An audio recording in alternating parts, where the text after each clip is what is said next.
All right, this is Jay Aubrey. He's my buddy. He makes like Sunny V2 style Discord type, not Discord, documentary type videos that are really long. FPSRussia, should we watch the FPSRussia one? Now, I used to watch this guy every single video I used to watch of his. I used to think that FPSRussia was the coolest motherfucker. I used to also think that he was a real Russian. I ain't shitting you, I did. Keep in mind, don't try Those are AA-12s. I am a professional Russian. No, he's not. He's actually from Kentucky or Georgia. Oh, my friend, Sucking on my dick and licking on my balls and licking on my ass, sucking on my dick and pooping on my shitter and fucking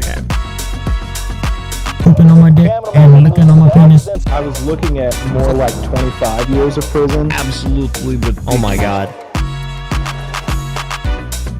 That was such a good intro. Holy shit. Follow Jay Aubrey. He's a cool dude. He's a beautiful man. I've also been watching PKA for like since 2013 or something like that, or 2012. I learned very quickly that FPSRussia was actually just FPS Kyle. It was all a lie! And I was glued to my phone screen when he was about to go to jail and all that shit, so I'm excited to dip my toes back into this rabbit hole. August 8th, 2017. What the sick Bureau of B-roll. Alcohol, Tobacco, and Firearms swiftly and without much reason raided the property of a local Franklin County man, seizing over 50 guns. The search Red flag. came fresh off the heels of a mysterious package received by a resident of Carnesville, Georgia, and one of the biggest YouTubers of the early to mid 2010s, Kyle Lamar Myers. A gun enthusiast at his name is heart, Kyle and Lamar becomes Myers? synonymous with firing off high-powered machine guns, blowing up vehicles, refrigerators, hitting explosive targets out of helicopters, and bringing tanks to drive-thrus. let me get a number 9 and 4 large cokes. This was a different time on YouTube, man. This was pre-Daddy 05. All right, this was pre-Daddy Fun. All right, this was before, you know, manipulation and abuse was the big thing. Just danger was the big thing. But thanks to a number of federal raids, weapon confiscations, and a potential 25 years in jail, along with the sudden and unexplained assassination of his longtime partner, FPSRussia is Holy no shit. more. The man who built a career and multi-million-dollar business on guns, ammo, and explosives is now legally unable to own any of the things I He's a just felon. mentioned. But why? That's what I want to get into today, as we take a journey back in time to That is discover cool. the real history of one of YouTube's most popular and federally hated pioneers. This is the story of FPSRussia. Yeah, those 20-year sentences start stacking up. They start really stacking up when you're when you combine NFA items in different classes of controlled firearms and explosives and weapons with drugs. He's not even Russian. What? What the fuck? It wasn't until Kyle became a teenager that he That's obtained good. his first real job working at a car dealership. This is where he came into contact with a peculiar Russian coworker, displaying the heavy accent Kyle would be quick to adopt and later use to brand his channel, fooling millions of people into thinking he was Russian himself. It didn't fool me, though. I used to also think that he was a real Russian. After experimenting with a few smaller accounts as a teenager, Kyle officially burst onto the early scene of YouTube on April 19th, 2010. He was like the original with the channel Mr. Beast in a way. FPSRussia, hosted by the fictional character Dmitry Popatov, a gun fanatic from Moscow who had just moved to America and was committed to showing off the Russian lifestyle to an audience of what would become 6.9 million subscribers. From what I understand, he was like the original Mr. Beast in that all of his money that he made went back into his videos, which was really interesting. Kyle didn't even disclose his real identity Why is there until years Korean later in a subtitles? Q&A that isn't even up on his main channel. First questions first, Nick Mantilla says, are you really Russian? No, of course not. I didn't even know that he made this. If I go back and upload on that channel, 80% of them don't right. know. They have He's no absolutely idea fucking because they right, dude. watch YouTube videos occasionally. Some of them were only subscribed to me. They're not part of the YouTube community or the mythos of it, or like They they just don't know like any other blowing shit up, YouTubers. They don't know what shooting VidCon guns. is. A lot of them are like 45 and 50-year-old dudes on Facebook. They just like to watch me blow shit up. Me. When I was 7. I feel like that's probably illegal right there. This video we're watching is a federal crime. I have a feeling. I just have a bit of just a sneaking feeling that seems illegal. Okay, never mind. It's just normal fireworks. I'm just with you. Okay, all right, yeah. Yeah, that's okay, never mind. Yeah, it felt very illegal, and then it felt less illegal, and now it feels very illegal again. But it wouldn't be long until Kyle turned up the notch, exhibiting an Austria assault rifle in front of 10 million people in February of 2011. This would become his most popular video of the time. His format normally consisted of showcasing the weapon's specs and explaining its utilization before testing out what the thing could actually do. Those things are cringe. The Steyr AUG. Gives you much better maneuverability. Bullpup. This one has a Very reflex heavy in the sight back. come around the shoulder. Built in the So you can 1980s. see it down the side. Not only were the guns cool, he was a pretty good shot too. Target's moving, and two, I want to be facing the target. I'm going to use this mirror to shoot it over my shoulder. I have that exact same 22 pistol, the Ruger Mark 6. He understood the critical need to up the I like stakes that with each sarcastic new video, Walmart which is shirt. exactly what Very he did, Georgia. daring to embark on bold, crazier stunts with exotic machine guns and explosives that were otherwise extremely difficult for the general public to access. Hello, my friend. FPSRussia. M2. Today we're going to have some fun. So how did Kyle manage to get his hands on these highly dangerous and sometimes explicitly illegal firearms? Well, that's all thanks to a man named Keith Ratliff, friend of Kyle and co-owner of FPS Industries, a custom firearm fabrication and testing company. Being Kyle's primary weapon distributor, Keith was a crucial member of the FPS production team, as his special licensing gave him the power to fuel all the insanity you saw unfold on the channel. Without his connections Class and 3 or whatever? credentials, it'd be a lot harder for Kyle to get away with videos like 12-gauge Dragon's Breath, Glock 17 explosive ammo, or Flamethrower Massacre. I'm not sure, I don't really know the legality of these. The Dragon's Breath I don't believe is controlled. And I don't think the explosive ammo is controlled, like a magnesium bullet or something like that, but I don't really look into it much, because I don't ever plan on owning any of that stuff, but... When Kyle's buddies showed up a little less than sober once to a video shoot, they ended up wasting the only good target they had and jeopardized the footage altogether, meaning the FPSRussia team needed to get a little creative. And when a distorted piece of shrapnel impaled the shin of Kyle's cameraman, he let Scott choose between one of the two solutions. Hey, Scott, here's the deal. I'll give you $500 cash right now, and we'll sew your leg up. Oh, or no. we can go to the ER. Whatever it costs, I'll pay for. Take me to the hospital! Take me to the hospital! I'm like, all right. That is really dumb, though, for real. Like, blowing stuff up like that with just movable doors and hinges and things. We put some tannerite in a keg, and it wasn't like closed or anything, and the bottom was cut off, and it blew up, and it shot that thing like 200 meters in the sky when I was a young child. Even though he understood the gravity of each situation and knew an incredible amount about the equipment he was dealing with, he had come shockingly close to death multiple times, and yet was for the never videos, deterred don't worry from about pushing it. the envelope It's just for the even further videos. for the sake of getting a 10 million view video. I saw a gif of you almost getting killed by a door. Maybe a little shrapnel going. I hate this video. Oh my god. Hinges.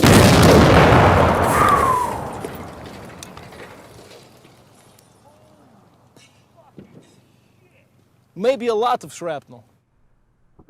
Dude, this is so insane. Look how fast that door... It literally is coming directly at him and then just somehow... I feel like that would have really hurt you. It would have killed me, I would think it would've killed him. like Chop when his I'm out legs there, I'm like, what FPSRussia do? He wouldn't give a fuck. So it's like I don't give a fuck. Also, he stayed in character, by the way, which is incredible. From a career standpoint, Kyle had it all figured out, contrasting his signature nonchalant persona with the Just natural another day, flair of his another day weapon at Raw. reviews, spelled Another day quick at Raw. success for his Look, women and guns. Ah! I'm a beer pissing American, and I'm horny. rocketing up to the 9th biggest YouTube channel in the world, ranking above PewDiePie of all people. It seemed FPSRussia was on track for enormous success through the rest of the 2010s, but unfortunately, circumstances in Kyle's life were about to take a majorly devastating turn. Wait, you got out of prison 2 weeks ago? Yeah. Keith Ratliff was just as infatuated with guns as his buddy Kyle. He went so far as to store bullets in his car cup holder. Needless to say, the man was no stranger to the industry, leaving his wife and son behind in Kentucky to start his own gun business in Carnesville, Georgia, where he was able to join forces with Kyle Myers. I met Keith Ratliff. He started helping us because he had tons of contacts in the firearm industry, had a lot of know-how that we just didn't have. They had great plans in store that unfortunately never came to fruition following the tragedy on January 4th, 2013, the day Keith was mysteriously assassinated in cold blood while working out of the warehouse. That's horrible. Considering there were no signs of him fighting back as observed in the autopsy, it's safe to assume Keith was taken off guard, a scenario which may lend itself to the perpetrator nice guy, being too. a That former sucks. associate of his. As stated by Kyle 2 years later, I loved Keith. Keith was my buddy. Keith had been my friend for a couple of years. We That's traveled the sad. country together. So it's hard for me to say, oh yeah, this person or that person, you know? God, that must have been Everybody's fucking got horrible. enemies, I suppose, people who don't care for the way they do things, you know? He had a rocky personal life with women. You know, I know he'd had some trouble in business in the past, but nothing that would bring something like this, you know, at least we wouldn't think so. He seems so genuine and sad. He seems like there's a lot of sadness. That sucks. Thank you for the Prime sub, beautiful Harry. It's an improper time to read a sub, but as one theory goes, it could have been driven by his track record of infidelity, as others have insisted Obama himself might have had something to do with it. Obama. The founder of FPSRussia, the biggest gun show in the world, not just on YouTube. Dude. About 100 million viewers on average a month. Just on YouTube. Biggest gun show in the world, was tied up at his offices. He's a gun manufacturer, dead. And it's in the back of the local Georgia papers, executed, tied up in a chair expertly. Man, come on. Also, Alex. He had to pay $40 million in court. That's pretty. That's a pretty heavy L. That I've never really seen an L that heavy. That's it. $40 million. That's a lot of money for one guy to pay. All we know is this crime marked a new chapter in the FPSRussia history book, the beginning to a series of misfortunes that would only continue throughout the next few years. It just gets worse for him. Just a few months later. Yeah, that sucks. Tough times, man. Oh well, people have it worse though, you know.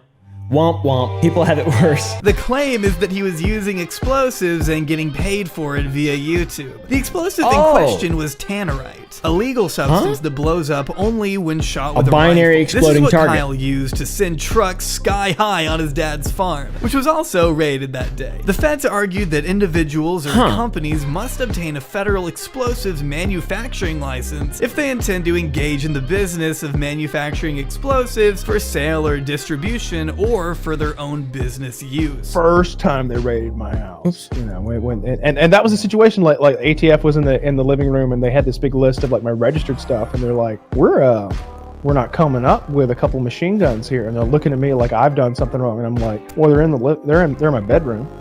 They're like, we searched the bedroom quite well, sir. And I'm like, mind if I take a look? I'm like, help yourself. I know exactly where the machine gun is, and I just like reach between two pairs of blue jeans on a rack and go, "Ka-ka!" Oh my god! And I've got an M4, and I'm just like, this the one? Very funny, but also very f***ed up. At least he's got a good sense of humor about all of it. That must be very traumatizing, dude. Especially after all that bad shit happening. Since these two incidents in that must be 2013, tough, dude. video production on Kyle's main channel began to slow over the next few years. Sure, the content was just as wild as ever, and they were still pulling impressive views, but things would never quite be the same without Keith, unfortunately. And with the added pressure of the state and federal government breathing down his neck, combined with YouTube's changing atmosphere, Kyle knew deep down there wouldn't be much of a future left for FPSRussia. Uploading his last video on April 16th of 2016, Kyle bid a quiet goodbye to the channel without ever officially announcing it. If you got the flamethrower, you can definitely protect your rights and melt cars if you're into it. But hope you guys enjoyed the video. If you did, make sure you share the video, give it a like down below. And as always, have a nice day. I'm rotting. Why are you saying I'm rotting and saying that I'm bald? I'm not balding. But the feds, because of the types of firearms that I owned, dude. were able to search my house regardless, just because I had been found to possess any marijuana whatsoever. The That 2 months is what that gets you. In federal prison, yes. I guess it's safe to say Kyle had made a few enemies over his time as FPS Russia, one of which being the local government, who may as well have been looking for an excuse to raid his home again so weird. 4 years after the first siege. Why do they do that kind of stuff? Isn't there like actual criminals? Isn't there like real criminals that should be raided and arrested, and like people that we know are criminals that are just kind of operating and just allowed to be criminals? Meanwhile, there's a guy who likes to shoot guns on the internet and literally not hurt anyone and smoke pot, and he goes to jail. Catching him on the receiving end of a package containing about 25 grams of butane hash oil. Or oh, wow. For any of you lamos out there.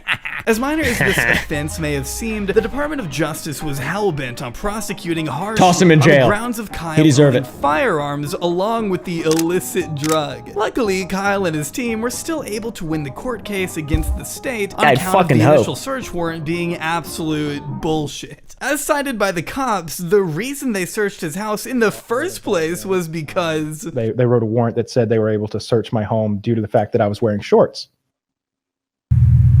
I had some cargo shorts on, and they said because I was wearing shorts, that meant that I was heading straight home with the half ounce of marijuana, and therefore they had the right to search my home. It's like what happened in Waco or Ruby Ridge. It's just like what happened out there. They come up with some bullshit fucking reasons. And yet another honky moment. Honky moments left and right. The stress and like unknown that stretched out for 2 years was maybe worse than the 2 months in prison. I was looking at more like 25 years of prison. Prosecutors were determined to put Kyle behind bars one way or another, forcing him to plead guilty for the lesser charge of possession of marijuana, which he inevitably did, as the alternative meant prison which will be federally legal very soon. Like one of the charges was owning a firearm with a destroyed serial number. Now what happened was he bought a brand new firearm. He bought it from a gun store legally. Everything is on the up and up. He took that brand new firearm and shipped it to a professional firearm coating person to give it like, you know, cool camo or another color, a gunsmith, something like that. And then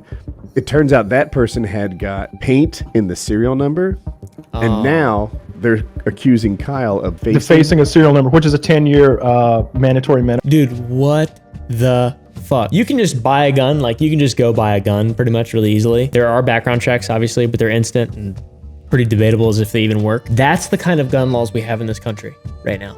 That's the kind of gun laws we have in this country. Not extensive background checks, not, you know, mental health tests, but if you put paint on a serial number and smoke pot, you go to jail. I love America. Those type of laws are meant to punish drug dealers who are carrying a pistol while they deal drugs, not for people who like have a shotgun in their closet way back at home and they smoke some marijuana at a concert. So they were threatening me with like roughly 25 or 30 years or something like that if I didn't plead guilty to some pretty nonsensical charges. Instead, Kyle spent a total of 2 months in federal prison for possession and attempt to distribute marijuana. Pretty insane considering the distribution part was just sharing it with his girlfriend. I pled guilty to intent to distribute as well because they said that my girlfriend had smoked marijuana at my house one time and that I had distributed marijuana to her in that manner. Regardless, Kyle made some allies, completed his 2 months, paid a $7,500 fee, and went right back to his podcast, Painkiller Already, to tell about living through the whole experience. To continue blowing up vehicles on his dad's property and shooting at posters of Justin Bieber from a helicopter requires a ton of credentials most gun channels wouldn't even need. It's possible Kyle could still be planning a grandiose return in the form of an alternate genre. In fact, his Twitch has even seen some activity in late 2021, with his return to streaming reaching an impressive he also got really jacked, especially considering the 6-year hiatus. The FPS Russia name may have experienced unprecedented hardships in recent years, leading to the eventual decay of the channel, but that doesn't mean the brand is gone forever. In fact, this may just be the start of a new beginning. Joe Biden will expunge his record. Come on, Joe. We want more FPS Russia videos. We want more FPS Russia videos, Joe. Wow, dude, Jay Aubrey's a fucking talent, brother.